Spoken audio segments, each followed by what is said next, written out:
श्री सच्चिदानंद सद्गुरु साईनाथ महाराज की जय। श्री सच्चिदानंद सद्गुरु अलिवेलु मंगम्म सहित भरद्वाज महाराज की जय। श्री सच्चिदानंद सद्गुरु नामपल्ली बाबा महाराज की जय। जय साई मास्टर। ఈ రోజు సత్సంగంలో మనం నేను దర్శించిన మహాత్ములు 4 అవధూత శ్రీ వెంకయ్య స్వామి వారి చరిత్ర చదువుకుంటున్నాం। రచన పరమ పూజ్య ఆచార్య శ్రీ ఎక్కిరాల భరద్వాజ మాస్టర్ గారు। దీనిలో మనం 2వ అధ్యాయం అవధూత దర్శనము అనేటువంటి అధ్యాయాన్ని మనం చదువుకుంటున్నాం। క్రితం సత్సంగంలో మనం ఏం చెప్పుకున్నామంటే మాకేమైనా బోధించండి స్వామి అని అడిగితే ఆయన అనేవారట, బోధించేందుకు ఏముందయ్యా, చూచి నేర్చుకునేదే కదయ్యా అన్నారట।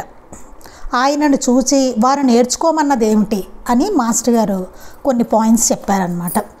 అంటే ఏం చెప్పారంటే, మొదటగా వారిలో ఉత్తమ గుణాలను, పనిలో త్రికరణ శుద్ధి, సాటి జీవులపై ఆదరణ, వాటిల్ని మనం నేర్చుకోవాలని చెప్పారు। అది కాకుండా పూర్ణుడైన గురువును ఆశ్రయించి సేవించడం ఎలాగో మహాత్ముల చరిత్ర నుండి నేర్చుకోవాలట। మనకి ఎట్లా తెలుస్తుంది ఎట్లా సేవించుకోవాలో, గురువు లభించినా సరే, అందుకని మహాత్ముల చరిత్రల నుండి మనం తెలుసుకోవాలంటే ఆ చరిత్రల్ని చక్కగా క్షుణ్ణంగా మనం చదువుకోవాలన్నమాట। 3 దివ్యమైన రీతిన మనకు భగవంతుడు ఆదేశించిన సద్గురువును అంటిపెట్టుకోవాలి। మనకి భగవతానుగ్రహంగా, దత్తస్వామి అనుగ్రహంగా మనకి గురువు లభ్యమైతే ఆయన్ని మనం అంటిపెట్టుకుని ఉండాలి అని చెప్పారు। అంటే ఏం జరుగుతుందంటే, ఎక్కడ ఏ పొట్టలో ఏ పాము ఉందో అన్నట్టుగా ఇక్కడికి అక్కడికి తిరగడం, వీళ్ళు మహాత్ముడు అంటే వెళ్ళిపోవడం, ఎవరు మనకు తెలియదు, ఇంకా వాళ్ళ గురువులు అంటే వెళ్ళిపోవడం, అట్లాంటివన్నీ జరుగుతూ ఉంటాయి। అంటే మనకి ఎందుకంటే అసలు సిసలైన వాళ్ళు ఎవరు అన్నది మనం గుర్తించలేము।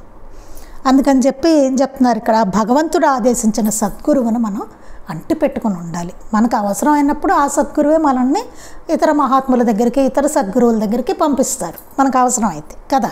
అది ఇక్కడ చెప్పేది। వారు అనుగ్రహంతో అనేక మంది పూర్ణ పురుషులను అహోబిలంలో స్వామి దర్శించినట్లే దర్శించాలి। వారి అనుగ్రహంతో అంటే మన సద్గురువుని ఆశ్రయించి ఆయన సేవించుకుంటూ ఉంటే కనుక ఆయన అనుగ్రహం వల్ల మనకి పూర్ణ పురుషులను అంటే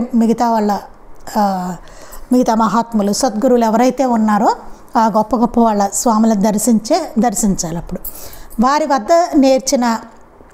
సేకరించిన సత్యాలను మన సద్గురువు చెప్పిన దాంతో సమన్వయపరుచుకుని ఆయన ఆదేశించిన సాధన ఎక్కడ ఉండైనా చేసుకోవచ్చు।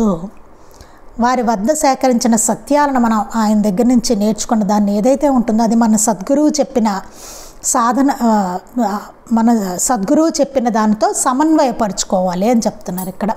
అందుకే మనకు చూడండి, ఇందులో కూడా వెంకటస్వామి వారి చరిత్రలో కూడా మాస్టర్ గారు ఏం చేస్తున్నారు, వెంకటస్వామి గురించి చెప్తూ మళ్ళీ బాబా గురించి, బాబా బోధ ఎట్లా ఉంది అని చెప్పి రెండిటికి సమన్వయం చెప్తున్నారు। అంటే ఇద్దరు చెప్పింది ఒకటే అన్నట్టుగా ఎట్లా వివరణ ఇచ్చారు, అలా మనం దాన్ని సమన్వయపరుచుకోవాలన్నమాట।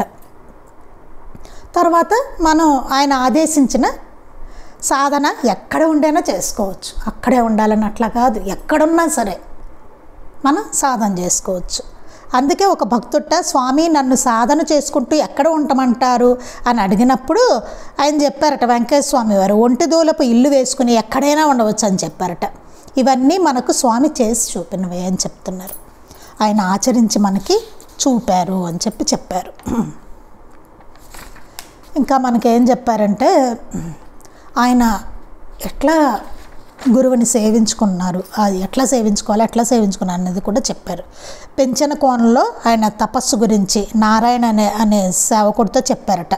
ఒక్కొక్కప్పుడు పెంచల కోన అడవుల్లో 3 రోజులు రాత్రింబవళ్ళు గడిపేవాడిని, అంటే ఆయన సాధన ఎట్లా చేసేవారో కూడా చెప్పారట। ఒక్కొక్కప్పుడు లోకమే తెలిసేది కాదని, అన్నము నీళ్లు సంగతి కూడా తెలిసేది కాదని, లోకం తెలిసినప్పుడు మాత్రం గోనుపల్లికి వచ్చి ఎవరైనా అడిగి అన్నం పెట్టించుకుని తినేవాడినని, ఇట్టి స్థితిలో పెంచిన కోణంలో వారికి గురు దర్శనము సేవ వలన కలిగింది। ఇట్టి స్థితి ఆయనకి గురు దర్శనం సేవ వల్ల ఆయనకి కలిగిందని చెప్పారనమాట ఆయన। కారణం అట్టి అదృష్టవంతులకు మాత్రమే అలాంటి స్థితి కలుగుతుంది। అలాగే బాబా గురుసేవ వృత్తాంతం కూడా మనం చదువుకున్నాం. దాంతో మాస్టర్ గారు సమన్వయపరిచి చెప్పారు. తర్వాత మనం ఏం చెప్పుకుంటున్నాం అంటే వెంకయ్య స్వామికి వారి గురువు ఒక వింతైన సాధన విధించినట్లు, తరువాత ఆయన దానిని సాధ్యమైనంత వరకు నలుగురు దృష్టిలో పడకుండా కొంతకాలం కొనసాగించినట్లు తెలుస్తోంది అని ఇక్కడికి మనం ఆపాం. వెంకయ్య స్వామి వారట ఆయన గురువుట ఒక వింతైన సాధన విధించారట. ఆయన దానిని సాధ్యమైనంత వరకు నలుగురు దృష్టిలో పడకుండా కొంతకాలం కొనసాగించారట. ఎవరికి తెలియకుండా సాధన చేసేటప్పుడు సాధకులు ఎవరికి బయటకు తెలియనివ్వరు అన్నమాట. అట్లా చేస్తూ ఉంటారు. అది అట్లాంటి సాధన లేకపోతే ఏమవుతుందండి, ఆయన దగ్గరకు వచ్చేస్తారు ఇంకా జనాలందరూ. అట్లాంటి వింతైన సాధనలు చూశారంటే అమ్మో ఈయన గొప్ప ఆయన అని ముందే వచ్చేస్తారు అందరూ. అందుకని వాళ్ళు కొంచెం గుప్తంగా ఉంటారన్నమాట. స్వామి ఉన్మత్తావస్థలో ఉండగా ఒక కపిలబావిలోకి వాలియున్న చెట్టు కొమ్మలకు తమ కాళ్ళు పెనవేసి తలక్రిందులుగా వేలాడేవారు. చూడండి, స్వామి ఒక ఉన్మత్తావస్థలో ఉండగటండి ఒక బావిలోకి, ఒక వాలి ఉన్న చెట్టు కొమ్మ ఉంటుంది కదా, చెట్టు ఉంటుంది, ఆ కొమ్మ ఇట్లా వాలిందట బావిలోకి. ఆ చెట్టు కొమ్మకి కాళ్ళు పెనవేసుకునేవారట. కాళ్ళతో చెట్టు కొమ్మని పట్టుకోవడం అన్నమాట. పట్టుకొని తలకిందలుగా వేలాడేవారట. చూడండి, ఆ సాధన అట్లా చేశారట. తలకిందలుగా వేలాడు బావికి. ఏముందంటే కాలు కొంచెం ఇట్లా అన్న అసలు అట్లా పెనవేసుకుని ఉండడమే కష్టం. కాళ్ళతో పట్టుకోవడమే చెట్టు కొమ్మ. తలకిందలుగా ఉండడం మళ్ళీ కష్టం. ఇంకా కొంచెం ఇట్లా వదిలితే ఏమవుతుంది? కానీ ఎంత సాధన చూడండి. అది అట్లా చేశారట సాధన ఆయన. అట్లా ఉండి అదే మనం బాబా చరిత్రలో కూడా చూస్తాం. ఆయన గురువుట తలకిందలుగా వేలాడదీసి ఒక బావి ఉంటే పైన ఇట్లాగే కొమ్మకేదో తలకిందలుగా వేలాడదీసి బావి మీద వెళ్ళిపోయారట. ఆయన ఎట్లా ఉందని అడిగితే తర్వాత వచ్చి అడిగారట, ఎలా ఉంది నీకని. బాబా అన్నారట, నేను పరమానందంలో తేలిపోతున్నాను అన్నారట. మాస్టర్ గారు రాస్తారు, ఎవరికైనా అలా తలకిందలుగా వేలాడదీస్తే ఆనందం కలుగుతుందా అంటారు. మనకేమైనా ఆనందంగా ఉంటుందండి? గుండె అయిపోతుంది అక్కడే ముందు కదా. అందుకని ఆయన తమ కాళ్ళు పెనవేసి తలకిందలుగా వేలాడేవారు స్వామి. కాళ్ళు పట్టు తప్పి బావిలో పడిపోతే ఆయన మరలా బావి నీటి నుండి ఎక్కి వచ్చి మరలా అలానే వేలాడేవారట. కాలు ఏమైనా కొంచెం ఇట్లా తప్పి ఎప్పుడైనా అండ్ ఆయన ఉన్మత్తావస్థలో ఉన్నారు కదా, తప్పి పడిపోతే కనుక మళ్ళీ దాని నుంచి పైకి వచ్చి మళ్ళీ వేలాడేవారటండి. చూడండి ఎంత పట్టుదలగా సాధన అంటే అది. మనకు అసలు దాని మీదకి ఎక్కడమే భయము. పడితే ఇంకేమీ లేదు మనకి పరిస్థితి. అట్లాట ఒక్కొక్కప్పుడు రెండెట్ల బండి పోతూ ఉంటే స్వామి ఆ బండి వెనుకగా వచ్చి ఎక్కి కూర్చునేవారు. తరువాత కాళ్ళు బండిపైన తల మరియు శరీరం క్రిందకు వేలాడుతుండేవి. ఆ బండెక్కి కూర్చుని తలకిందలుగా వేలాడేవారట. తల ఏమో కిందకి, కాళ్ళు అవి బండిలో అనమాట. అలాగా ఎవరైనా చూస్తే ఆయన వెంటనే లేచి మామూలుగా కూర్చునేవారు. చూడండి, తెలియనిచ్చేవారు కాదు ఆ సాధన. ఎంతో గుప్తంగా ఉంచారన్నమాట. ఎవరైనా చూశారనుకోండి, ఇట్లా ఏంటి ఇట్లా తలకిందలుగా వేలాడుతున్నారు ఈయన అని ఎట్లా చూశారనుకోండి, ఆయన మామూలుగా కూర్చునేవారట. వెంటనే లేచి తెలియనిచ్చేవారు కాదు. శ్రీ సాయిబాబా కూడా తమ గురుసేవ గురించి ఇలా చెప్పారు.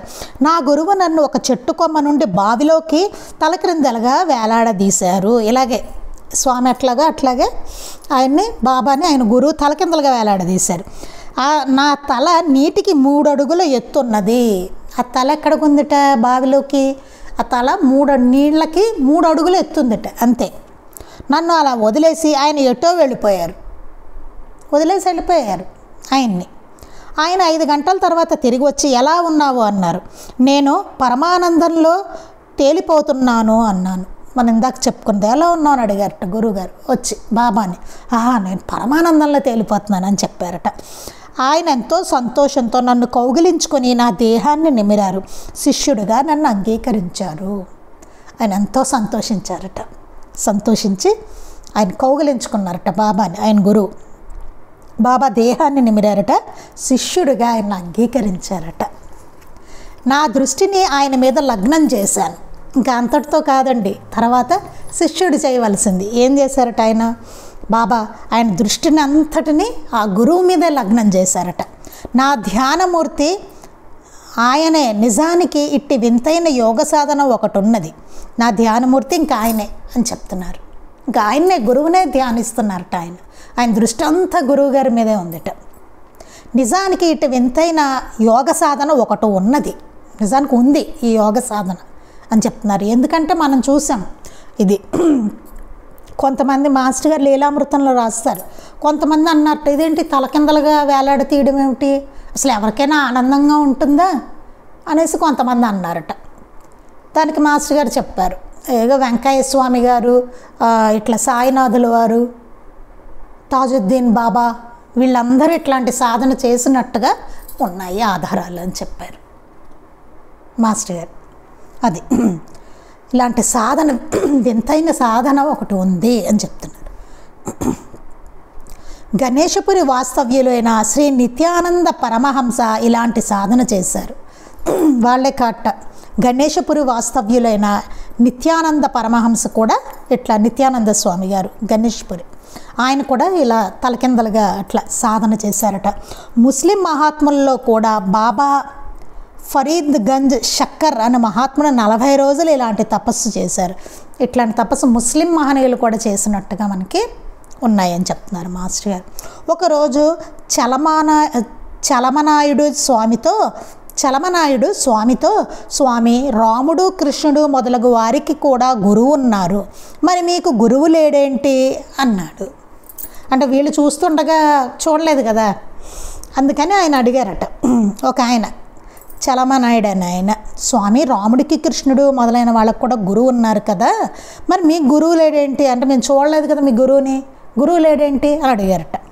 నీవు చలమనాయుడా, నీకు పిచ్చా ఏమి, ఇది పొదో చూపు, నువ్వెరుగవులే, నీవు ఏమన్నా కోరుకో వాటంతట అవే వస్తాయి, నాకు గురువెందుకయ్యా, నా నెత్తిన మరలా అన్నారు.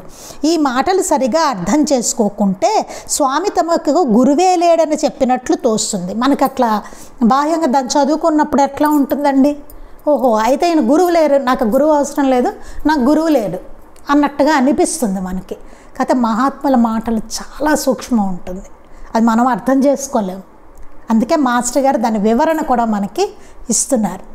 అలాంటి మహనీయులకే అర్థమవుతాయి, మనలాంటి వాళ్ళకి అర్థం కావు.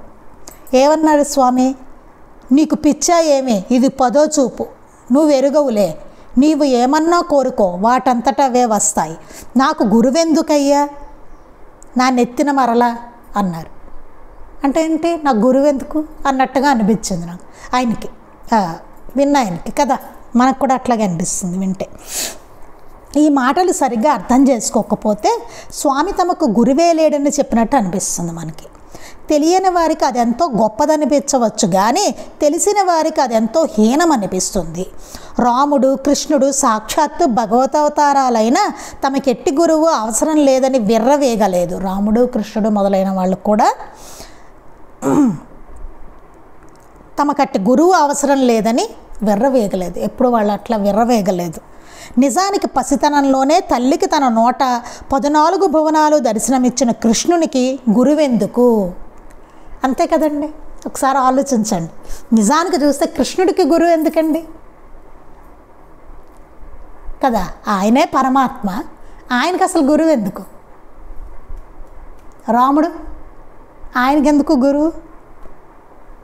సాక్షాత్ శ్రీ మహావిష్ణు, వీరికెందుకు గురువు? ఆలోచించండి ఒకసారి కదా, వారే భగవంతుడు, వారికి గురువు ఎందుకు అసలు? అదే మనకిక్కడ స్ఫురిస్తుందన్నమాట స్వామి చెప్పిన మాటల్లో. అది భగవద్గీతలో ఆయన తనకు ముల్లోకాలలోనూ ప్రయత్నించి సాధించుకోవలసింది ఏదీ లేదని స్పష్టంగా చెప్పారు. కృష్ణ పరమాత్మ ఏం చెప్పారండి మనకి భగవద్గీతలో, ఆయన తనకు ముల్లోకాలలోనూ ప్రయత్నించి సాధించుకోవాల్సింది ఏదీ లేదని స్పష్టంగా చెప్పారు. ముల్లోకాల్లో ఎక్కడ ఆయన ప్రయత్నించి సాధించుకోవాల్సిన అవసరమే లేదు ఆయనకి కదా, కృష్ణ పరమాత్మకి నిజానికి. అయినప్పటికీ శ్రేష్ఠులైన వారు ఎలా నడుచుకుంటారో దానినే లోకులందరూ అనుసరిస్తారు. లోకులు ఎట్లా అనుసరిస్తారు? గొప్పవాళ్ళు శ్రేష్ఠులు ఎవరున్నారో వాళ్ళు ఏమి అనుసరిస్తూ ఉంటారో అలాగే లోకం కూడా అట్లాగే అనుసరిస్తుంది. కనుక వారికి కర్తవ్యం బోధించడానికి రాముడు కృష్ణుడు కూడా గురువులను ఆశ్రయించి ఎంతో కాలం సేవించారు. ఎందుకు? మానవాళి కోసం, లోకం కోసం. వారు కూడా ఒక గురువును ఆశ్రయించి ఎంతో కాలం సేవించారు. ఎందుకంటే రాముడు కృష్ణుడు కూడా, ఎందుకంటే మనకు బోధించడానికి, ఎవరో ఇట్లా ఉండాలి, అందరూ గురువుని ఆశ్రయించి సేవించుకోవాలి, అప్పుడే బాగుంటుంది, మీకు మంచి స్థితి కలుగుతుంది అని చెప్పడానికి. బాబా అయినా అంతే, వెంకయ్య స్వామి అయినా అంతే, ఎవరైనా అంతే. అక్కడ అదే చెప్పారు మనకి. ఎందుకు ఆచరించారు? మనకి చెప్పడం కోసం, మనం ఎట్లా చేసుకోవాలని చెప్పడం కోసం, మనకి ఏది అవసరమో చెప్పడం కోసం. అంటే ఆచరణతో వారందరూ చూపించారు. రాముడు తీసుకోండి, కృష్ణుడు తీసుకోండి, బాబా, వెంకయ్య స్వామి, మాస్టర్ గారు, వీరందరూ కూడా. విశ్వగురుడైన దత్తాత్రేయుడు బ్రహ్మ విష్ణు శివాత్మకుడు, సాక్షాత్తు పరబ్రహ్మమే అయి ఉండి కూడా అవధూతగా భూమిపై అవతరించినప్పుడు తాను 24 మంది గురువులను సేవించి ధ్యానించి జ్ఞానం పొందినట్టుగా చెప్పారు. అలాగే దత్తాత్రేయుడు కూడా చెప్పారు. ఆయన బ్రహ్మ విష్ణు శివాత్మకుడు, బ్రహ్మ విష్ణు శివుడు ఆయనే కదండి. దత్తాత్రేయుడు సాక్షాత్తు పరబ్రహ్మమే ఆయన కూడా అవధూతగా భూమిపై అవతరించినప్పుడు 24 మంది గురువులను సేవించినట్టుగా ధ్యానించి జ్ఞానం పొందినట్టుగా చెప్పారు. మనకు అవధూతోపాఖ్యానం అని గురు చరిత్రలో చివరి ఉంటుంది, 24 మంది గురువులు ఎవరన్నది చూడండి. ఆయన కూడా మరి కదా. షిరిడీలో సాయిబాబా అవతరించినప్పుడు కూడా ఆ దత్తాత్రేయ స్వామి తాను ఒక గురువుని సేవించినట్లే చెప్పాడు. బాబా కూడా అట్లాగే చెప్పారు. ఆయన సాక్షాత్తు దత్తాత్రేయుడు, సాయినాథుల వారు కదా. పరిసమాప్తి లేని సంపూర్ణ దత్తావతారం సాయినాథులు. ఆయన కూడా ఒక గురువుని సేవించుకున్నానని చెప్పారు. అంటే లోకానికి ఆదర్శంగా మాత్రమే ఈ మహనీయులందరూ సేవించుకున్నది. షిరిడీలో జరిగిన చరిత్రను బట్టి చూస్తే అట్టి గురుసేవా వృత్తాంతం నిజంగా జరిగి ఉండడానికి అవకాశమే లేదు. 16 సంవత్సరాల యువకుడుగా ఆయన మొదట ప్రకటమయ్యేసరికి ఆయన పరిపూర్ణుడిగా ఉన్నాడు. అంతే, 16 సంవత్సరాలప్పుడు కనిపించినప్పుడే ఆయన ఎంతో పరిపూర్ణుడు సాయినాథుల వారు కదా. అంతకుముందు 12 సంవత్సరాలు ఆ వేప చెట్టు కింద భూగృహంలో ఉన్నారు. అంతకుముందు 12 ఏళ్ళు ఉన్నారట వేప చెట్టు కింద భూగృహంలో. అంటే వారికి 4వ ఏటనే సద్గురువు లభించారన్నమాట. ఈ లెక్కను చూసుకుంటే ఆయన 12 ఏళ్ళు అక్కడ ఉన్నారు, 16 ఏళ్ళగా ఆయన 16 ఏళ్ల వయసులో ఆయన అక్కడ షిరిడీలో కనిపించారంటే ఆయనకు గురువు ఎప్పుడు లభించినట్టు? ఆయన 4వ ఏటనే గురువు లభించుంటారు, 4 ఏళ్ల వయసులో అని. అది ఎలా సంభవం? ఎట్ట కుదురుతుంది? 4 ఏళ్ల పిల్లవాడికి అసలు గురువు లభించడం, ఇవన్నీ ఎట్లా సంభవం? ఇది అంతా జరగడం. దీనిని బట్టి ఆయన షిరిడీ గ్రామానికి చెందిన పిల్లవాడే ఉండాలి. కానీ ఆ గ్రామంలో ఆనాడు అలాంటి పిల్లవాడే లేడు. అయితే ఆయన షిరిడీ గ్రామంలో పిల్లవాడు అయ్యి ఉండాలని చెప్తున్నారు. కానీ ఆ గ్రామంలో అలాంటి పిల్లలే లేరు. అంటే అనుకుంటున్నారన్నమాట, 4వ ఏట గురువు లభిస్తే ఇలా 12 ఏళ్ళు తపస్సు ఆయన చేసుకుంటే భూగృహంలో 16వ ఏట ఆయన ప్రకటమైతే ఇవన్నీ మనకి ఇవే అంతే జస్ట్. ఆయన 16వ శతాబ్దానికి చెందిన హుమాయూన్ చక్రవర్తికి అక్బరును కొడుకుగా ప్రసాదించామని చెప్పారు. ఇది మనం లీలామృతంలో కూడా చదువుకున్నాం. 16వ శతాబ్దంలో హుమాయూన్ చక్రవర్తికి అక్బరును కొడుకుగా ఆయన ప్రసాదించారు. అంత చాలా ఉంటుంది, చాలా బాగుంటుంది. అది మన లీలామృతంలో చెప్పుకున్నాం. తానే కబీరునని కూడా చెప్పారు. ఆయనట కబీరు. తామే అక్కలకోట స్వామిని అన్నారు. అక్కలకోట స్వామి కూడా నేనని చెప్పారు బాబా. 20వ శతాబ్దానికి చెందిన అక్కలకోట స్వామియే 13వ శతాబ్దానికి చెందిన 2వ దత్తావతారమైన శ్రీ నృసింహస్వామి. ఆయన కదండి నృసింహ సరస్వతి స్వామి వారే ఇక్కడ అక్కలకోట స్వామి. ఈ స్వామియే 1340వ సంవత్సరంలో పిఠాపురం తూర్పుగోదావరి జిల్లాలో అవతరించిన శ్రీపాదవల్లభుడే. ఈ స్వామి శ్రీపాదవల్లభుడు కూడాను. అందుకే సాయిబాబా తమ వయస్సు లక్షల సంవత్సరాలు అని చెప్పారు. అందుకే బాబా ఏం చెప్పారు? లక్షల సంవత్సరాలు నా వయసు అన్నారు. ఎందుకంటే వారే అవతరిస్తూ వస్తున్నారు, ఆ దత్తస్వామియే అవతరిస్తూ వస్తున్నారు ఇప్పుడు సాయిబాబా వరకు. అందుకని ఆయన వయసు లక్షల సంవత్సరాలు. అన్నీ ఆయనే, ఆ ముందు అవతారాలన్నీ ఆయనే మొత్తం. ఈ చర్చ యొక్క పర్యవసానం ఏమిటి? ఉత్తములైన సద్గురువు ఎన్నడూ తనకు గురువే లేడని చెప్పరు. ఈ చర్చ అంతా అసలు ఏంటి పర్యవసానం, అసలు ఏంటి అనుకుంటే కనుక, ఉత్తములైన సద్గురువు ఎన్నడూ తనకు గురువే లేడని చెప్పరు. ఉత్తములైన సద్గురువులు ఎప్పుడు, అసలైన సద్గురువులు ఎప్పుడు, ఉత్తములైన వాళ్ళు ఎప్పుడు నా గురువు లేడు అని చెప్పరు వాళ్ళు. అలా చెప్పినవాడు ఆశ్రయించదగని నిషిద్ధ గురువని ఆధ్యాత్మ సాంప్రదాయం.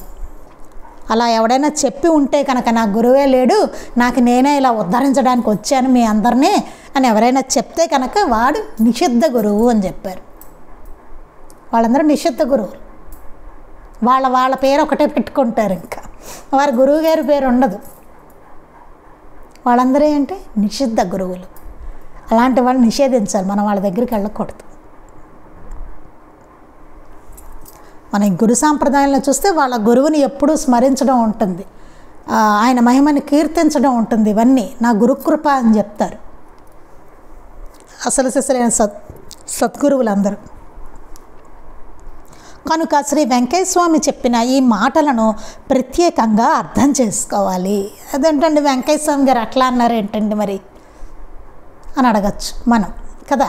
ఆయన అన్న మాటలు చూస్తే అట్లాగే ఉంది కదా, నాకేంటి గురువు ఇట్లా ఉంది, అది నా నెత్తిన గురువు ఎందుకు, ఇవన్నీ నేను కదా. నా నుండి నీకేమి కావాలో దానిని పొందు.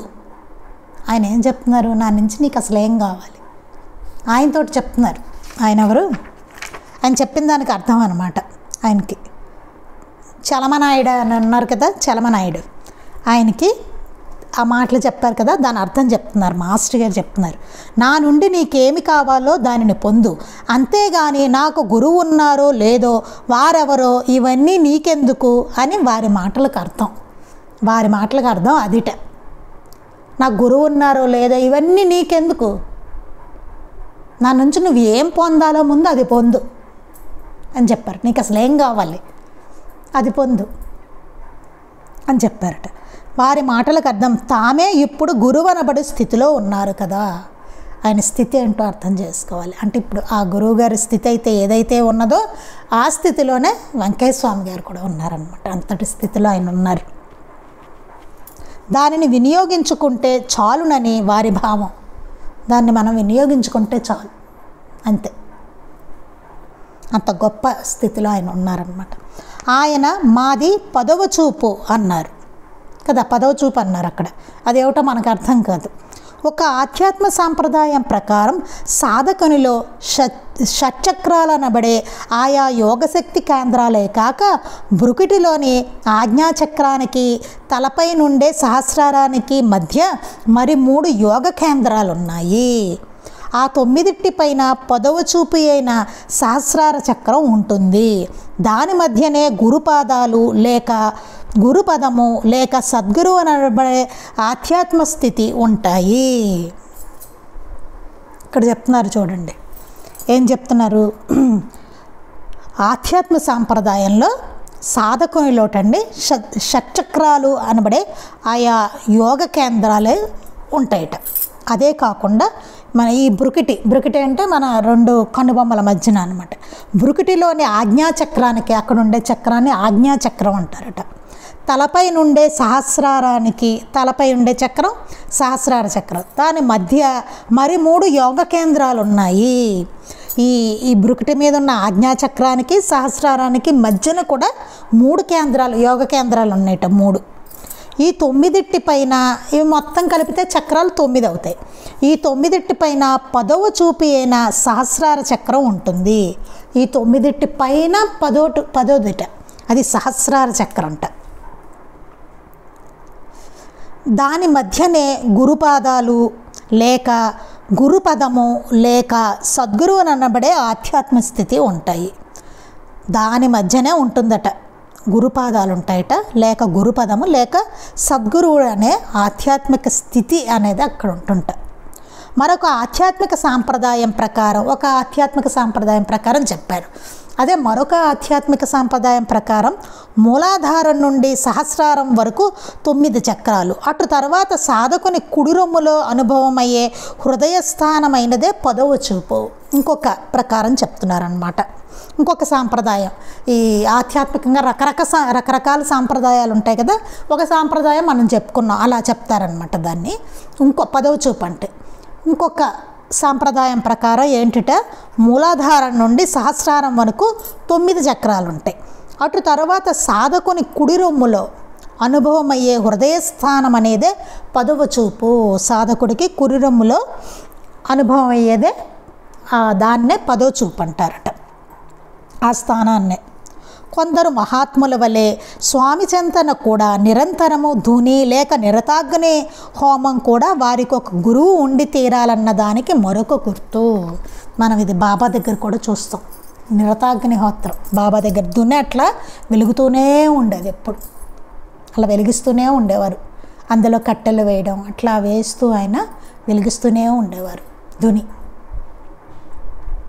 అలాగే స్వామి చెంతన కూడా నిరంతరము ధుని లేక నిరతాగ్ని హోమం కూడా వారికి ఒక గురువు ఉండి తీరాలని దానికి మరొక గుర్తు.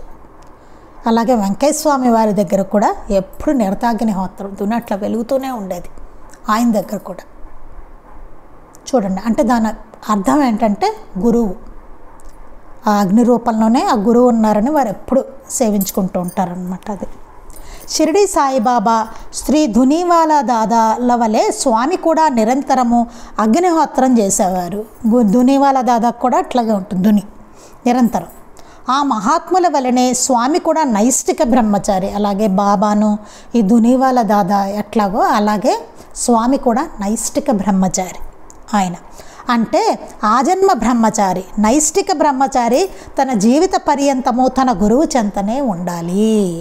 నైష్టిక బ్రహ్మచారి అంటే అర్థం చెప్తున్నారు మాస్టర్ గారు, వాళ్ళ ఆజన్మాంతం వాళ్ళ జన్మంతా గురువు దగ్గర ఉండాలి వారు. ఆ గురువు సమాధి చెందిన లేక అదృశ్యము దివ్యము అయిన సూక్ష్మ రూపంలో ఉన్న వారికి ప్రతిరూపంగా అట్టి శిష్యుడు నిరంతరము అగ్నిని వ్రేల్చి దానినే సేవిస్తూ ఉండాలని శాస్త్రం. శాస్త్రంలో ఏమనుంది, సరే గురువుగారు శరీరంతో ఉంటే అక్కడే ఉంటారు. ఒకవేళ గురువుగారు సమాధి చెంది ఉన్నారనుకోండి, లేక అదృశ్యంగా ఉన్నారనుకోండి, లేక సూక్ష్మ రూపంలో ఉన్నారనుకోండి, వారికి ప్రతిరూపంగా ఆ గురువుకు ప్రతిరూపమే ఆ శిష్యుడు నిరంతరము అగ్నిని వెలిగిస్తూ దాన్నే సేవిస్తూ ఉంటారు. అది మనం బాబా దగ్గర కూడా చూసాం. ఆయన ధుని ఏంటంటే ఆయన గురువుని సేవించుకుంటున్నారు, దానికి సంకేతం ఆయన గురువు ఉన్నారు. ఈ మహనీయులందరూ ఈ సాంప్రదాయం పాటించిన వారే. ఈ మహనీయులందరూ ఆ సాంప్రదాయాన్ని పాటించారు. చూడండి, ఆచరణ అంటే ఎట్లా ఉంటుందో చూడండి. పాటించడం అంటే ఏముంది, బాబా పెట్టకుండా ఉండొచ్చు కదా ధుని. ఆయన 4 మ్యాజిక్లు చేస్తే జనాలే వస్తారు. ఆ ధుని ఎట్టుకుని ఇంత ఈ కాలయాపన ఎంత ఆయనకి ఎందుకు, ఆ కట్టెలు ఇవన్నీను ఎందుకు వచ్చిన గోల ఆయనకి కదా. 4 లీలలు చేసి పడేయచ్చు ఆయన, ఎటు జనాలు వస్తారు కదా. అసలు భిక్ష చేసుకోవడం ఎందుకు, అందరూ ఆ లీలలు చూసి బోల్డ్ నైవేద్యాలు తెచ్చి అక్కడ పెట్టేవారు కదా ఆయనకి. అవన్నీ తింటూ హాయిగా ఉండొచ్చు కదా. భిక్ష చేసుకోవడం ఏంటి, భిక్షాన్నం తినడం ఏమిటి, అంతేనా. వెంకయ్య స్వామి గారు ఈయనకి ఎందుకు ఇవన్నీ పాపం, అవునా ఆలోచిస్తే మనం అది.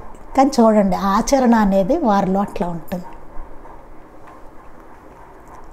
అందుకని ఈ సాంప్రదాయం పాటించారు వారందరూ. అందుకే స్వామి అగ్నిని గురించి ఇక్కడ జరిగేది 1,000,000 లింగాల పూజ కదయ్యా అన్నారట. తిరుపతిలో జరిగిన ఒక యజ్ఞం గురించి ఒక భక్తుడు ఆయనతో చెబితే ఆయన, అయ్యా ఇక్కడ 40 రోజులు జరిగే ఫలితం అక్కడ 40 రోజులు జరిగే ఫలితం ఇక్కడ 4 గంటల్లో వస్తుందా అన్నారు. ఎంత గొప్ప చూడండి మహనీయులు. ఎవరో చెప్పారట తిరుపతిలో అక్కడ యజ్ఞం జరిగింది, అబ్బా అద్భుతం, ఇవన్నీ చెప్పారట. చెప్తే ఆయన ఏమన్నారు, ఒక భక్తుడు ఆయనతో చెప్తే ఆయన అన్నారట, అయ్యా ఇక్కడ 40 రోజులు జరిగే అక్కడ 40 రోజులు జరిగే ఫలితం అక్కడ 40 రోజులు కూర్చుని నువ్వు యజ్ఞం చేస్తే ఏ ఫలితం అయితే వస్తుందో అది ఇక్కడ 4 గంటల్లో నీకు వస్తుందని చెప్పారట. ఇక్కడ కూర్చుంటే చూడండి ఎంత అసలు అద్భుతమో చూడండి. తిరుపతిలో 40 రోజుల్లో యజ్ఞం చేస్తే కింద మీద పడి అప్పుడు ఆ వచ్చే ఫలితం మహాత్ముల సన్నిధిలో అక్కడ వారి దుని వెలిగించి అక్కడ కూర్చుని ఉంటారు. అక్కడ అట్ట కూర్చుంటే ఆయన దగ్గర 4 గంటల్లో ఆ ఫలితం వచ్చేస్తుంది. చూడండి, దీన్ని బట్టి మహాత్ములు ఎంత గొప్పవారు, అసలు వారి సన్నిధి ఎంత గొప్పదో చూడండి, వారి సన్నిధిలో జరిగే కార్యక్రమాలు ఎంత గొప్పవో చూడండి. ఎంత అదృష్టం ఉంటే కానీ అక్కడ ఉండలేం మనం. ఏదైనా మహాత్ముల సన్నిధిలో ఏది చేసినా అద్భుతమైన ఫలితం వస్తుంది. ఎందుకంటే సాక్షాత్తు ఆయనే భగవంతుడు, సాక్షాత్తు ఆయనే పరబ్రహ్మం. అంతే కదండి. ఒక చోట కృష్ణుడి విగ్రహం ఉంది, పూజ చేస్తున్నాము. ఇంతట్లో కృష్ణుడు వచ్చాడు అక్కడికి, కృష్ణ పరమాత్మ. ఇప్పుడు ఏం చేస్తాం? విగ్రహం దగ్గర పూజ చేస్తే ఫలితమా, లేకపోతే కృష్ణ పరమాత్మ అక్కడ వచ్చి ఉన్నారు కదా, ఆయనకి పూజ చేస్తే ఫలితమా? ఆయనకే డైరెక్ట్గా చేస్తాం వెళ్ళి పూజ, అంతే కదా. ఆయన అక్కడ ఉంటే ఇక్కడ విగ్రహాన్ని చేస్తూ కూర్చోం కదా, ఆయనకి చేస్తాం. ఆయనే అక్కడ ఉన్నప్పుడు అప్పుడు విగ్రహంతో ఏం పని? అలా అనమాట. మీకు అర్థం అవడం కోసం చెప్తున్నాను, ఇది అంతే. అంత డిఫరెన్స్ అంతలా ఉంటుందని చెప్పడానికి. తిరుపతిలో ఆ 40 రోజులు యజ్ఞం చేస్తే వచ్చే ఫలితం వెంకయ్య స్వామి గారు ఇక్కడ 4 గంటల్లో వస్తుంది అయ్యా నీకు అని చెప్పారట, అట్ట కూర్చుంటే అని చెప్పారట. అలాగే మన చెవట అమ్మ చరిత్రలో కూడా చెప్పుకున్నాం.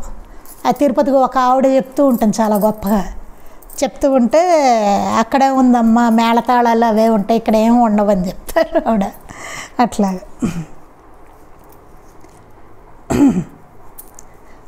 అక్కడ తిరుపతిలో చేసే యజ్ఞంలో ఆరాధించబడే అగ్ని కేవలం ఒక దేవతయే. తిరుపతిలో చేసే యజ్ఞం ఉంటుంది కదా, అక్కడ ఆరాధించబడే అగ్ని కేవలం ఒక దేవతయే. అగ్ని అంటే అగ్నిదేవుడు అని చెప్పుకుంటాం కదా, అట్లా ఒక దేవత. సాయిబాబా వెంకయ్య స్వామి సేవించిన అగ్ని సకల దేవతా స్వరూపము, త్రిమూర్త్యాత్మకము, పరబ్రహ్మ స్వరూపము అయిన సద్గురువే. అక్కడ ఒక దేవత, మనం ఎక్కడ చేస్తున్నా అగ్ని పెట్టుకుంటే ఒక దేవత, అగ్నిదేవుడు అంటాం, ఒక దేవత అది అగ్ని. అదే బాబానో వెంకయ్య స్వామి వారు సేవించే అగ్ని ఏంటంటే సకల దేవతా స్వరూపము, అందరు దేవతలు అక్కడ ఉంటారు, ఆ స్వరూపం అగ్ని అక్కడ ఉన్నది. త్రిమూర్త్యాత్మకము, పరబ్రహ్మ స్వరూపము ఆయన సద్గురువే. అంత గొప్పది ఆయన వెలిగించినది. మరి షిరిడీలో ఉన్న ధుని ఎందుకు గొప్పదంటే కదా, బాబా సేవించిన అగ్ని ఎంత గొప్పది మనకి. అందుకే స్వామి గుండం వేసుకోవడానికి 4 అంగుళాల దూరంలో తల ఉంచి పడుకోవడం చూశాను. మాస్టర్ గారు చూసింది ఇక్కడ చెప్తున్నారు. అందుకే స్వామి గుండం వేసుకోవడానికి 4 అడుగుల దూరంలో, ఆ అగ్నికి 4 అడుగుల దూరంలో తల ఉంచి పడుకునేవారట. అది మాస్టర్ గారు చూశానని చెప్తున్నారట. ఆ సెగకు మనమైతే ఓర్చుకోలేము అని స్వామి సేవకులు చెప్పారు. స్వామి సేవకులు చెప్పారట, అసలు ఆ అగ్ని వేడికి మనమైతే అసలు ఓర్చుకోలేమండి. స్వామి అక్కడ 4 అడుగుల దూరంలో పడుకునేవారు. 4 అంగుళాలు, అడుగులు కదండి, క్షమించండి, 4 అంగుళాలట ఎంత ఉంటుందో చూడండి, అంత దూరంలో తలపెట్టి పడుకునేవారట. చూడండి అసలు ఎలా ఉందో చూడండి. భక్తులందరూ చెప్పారట, మనమైతే అసలు ఆ వేడి తట్టుకోలేము, అక్కడ ఉండలేము అని చెప్పారట. అలాంటి స్వామి అక్కడ 4 అంగుళాల దూరంలో ఆ అగ్నికి పడుకునేవారట. అంటే ఆ గురువు దగ్గరే అట్లా. అది శ్రీ దత్తాయ గురువే నమః. ఇక్కడతో ఈ అధ్యాయం పూర్తయిందండి. చాలా ముఖ్యమైన అంశాలు మాస్టర్ గారు ఇక్కడ చెప్పారు. ఎంతో సూక్ష్మం అందులో దాగి ఉంది. అందువలన మళ్ళీ చదువుకొని ఇంకా మనం అర్థం చేసుకొని, మనకు ఉన్న టైంలో అది ప్రయత్నం చేస్తాం అర్థం చేసుకోవడానికి. కానీ ఎవరికి వాళ్ళ మళ్ళీ చదువుకుని దాన్ని అర్థం చేసుకునే ప్రయత్నం చేయాలి. ఇంకా చక్కగా అర్థమవుతుంది అప్పుడు, జాగ్రత్తగా చదువుకోవడం అన్నమాట. అది తర్వాత అధ్యాయం 3 ఏంటంటే అవధూత చర్య అనేటువంటి అధ్యాయాన్ని మనం మళ్ళీ సోమవారం సత్సంగంలో మనం మొదలు పెడదాం. శ్రీ సచ్చిదానంద సద్గురు సాయినాథ మహారాజ్ కీ జై. శ్రీ సచ్చిదానంద సద్గురు అలివేలు మంగమ్మ సహిత భరద్వాజ మహారాజ్ కి జై. శ్రీ సచ్చిదానంద సద్గురు నాంపల్లి బాబా మహారాజ్ కి జై. గురుదేవ దత్త అవధూత చింతన. లోకా సమస్తాః సుఖినో భవంతు. లోకా సమస్తాః సుఖినో భవంతు. లోకా సమస్తాః సుఖినో భవంతు. జై సాయి మాస్టర్.